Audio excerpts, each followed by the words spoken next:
back to the channel. This is FUBAR. Let's get into the nitty and gritty, shall we? Today we're talking about base defense and what I think is the most brutal base defense. So there's some characteristics we need to cover real quick. You need to think about where you're going with your tech and your setup. I'm going to give you the officer pairings, what I think is going to be the most brutal for base defense. I'm going to explain why. I'm going to give in-depth breakdowns on everything. But there's some goals you need to meet in the milestone or work towards, and that I feel everyone should be doing regardless. First step is your fortified walls. Your fortified walls, you should be aiming for level 200. It doesn't matter what restriction you're in, or if you're in unrestricted, you should be aiming for level 200 walls. The reason why is because that's when you hit the max damage resist for your walls. If you have all four walls at level 200, you will have 96%. 96%. Then if you go over to your tech and you say you just max out advanced combat, we're just doing one tech. We're not even going to begin talking about these two techs. We're going to talk about just advanced combat. We're ignoring advanced city defense and modern war tech, because that will show you just how much stronger this will become. You will get an additional 50% base damage and base damage resist just from maxing out advanced combat. Now, if you did not know what that means right now, right at that step, we are at 146%. At 146%, we could actually increase that further. So we're already at 151 with, if we had an awakened Stinger Fist. Then we have an additional 30% from Vox, which now is 181.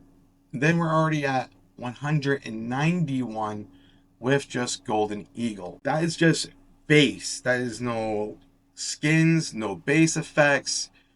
That is no command truck skins, nothing that can buff up your base defense on far as damage resist quicker.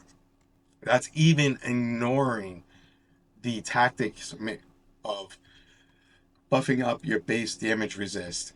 Because if you had max stacks, you could get an extra 20% for 5 minutes. So that means right there that even if we were using this, you could have, I think we were at 191, we could be at 211.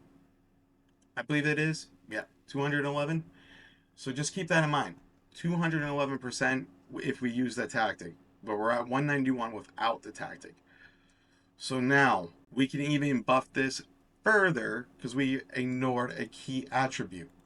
And when I say a key attribute, it means just how you run your setup. So we talked about this before about the camp buff system and how it was changed.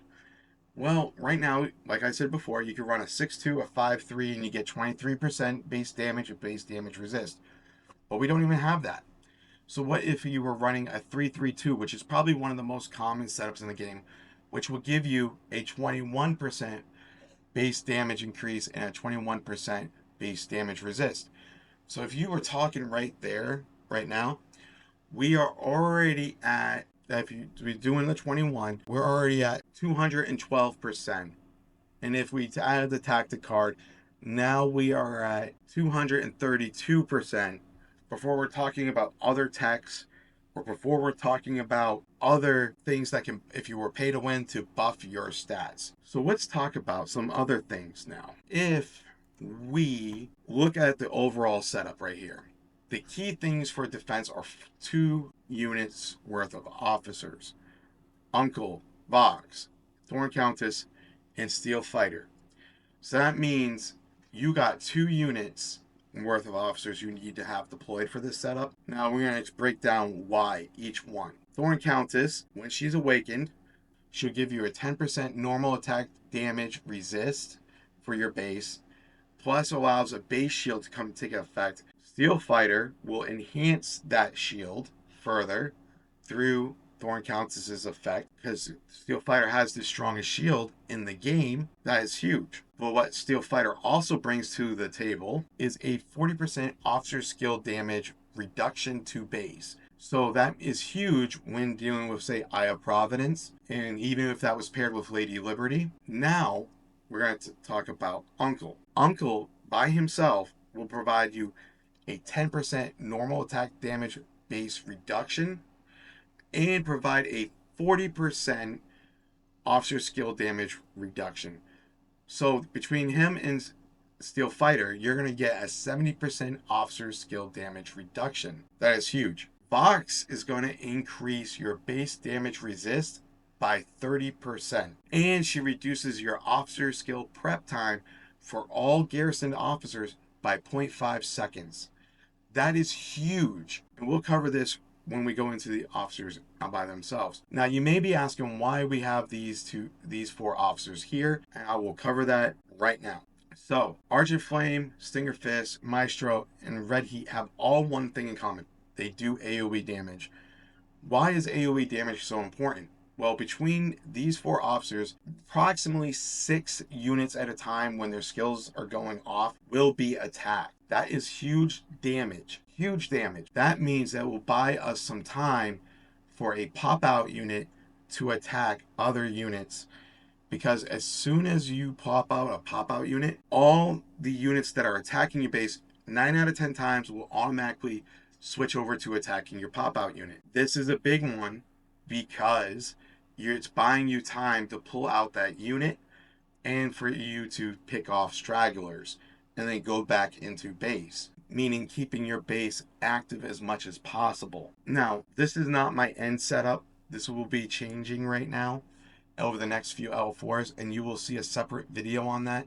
And as you can see, my setup for this is incomplete. Now we need to talk about the Air Force effect of this. So if we're going to do this, pretend the Liberty Bomber is actually a Martyr Bomber, and we're going to be using the Vanguard Bomber, and we have our fighter. Reason why we're using Blade Wing because he does great damage. We're using Nagarami for the damage resist that provides extra additional survivability. And now we got El Cretero and Inferno for that insane damage on a Martyr Bomber. And then we have the fast attacking Rising Star and Lone Eagle on the Vanguard Bomber to neutralize artillery as they are approaching our base or trying to flee. And we can say the same thing with the Martyr Bomber. So that is what I would run for a base defense setup entirely. Okay. Keep in mind, I will be changing out my army setup. Like I said, I might do in another video, but we will be changing it out to a Martyr Infantry, possibly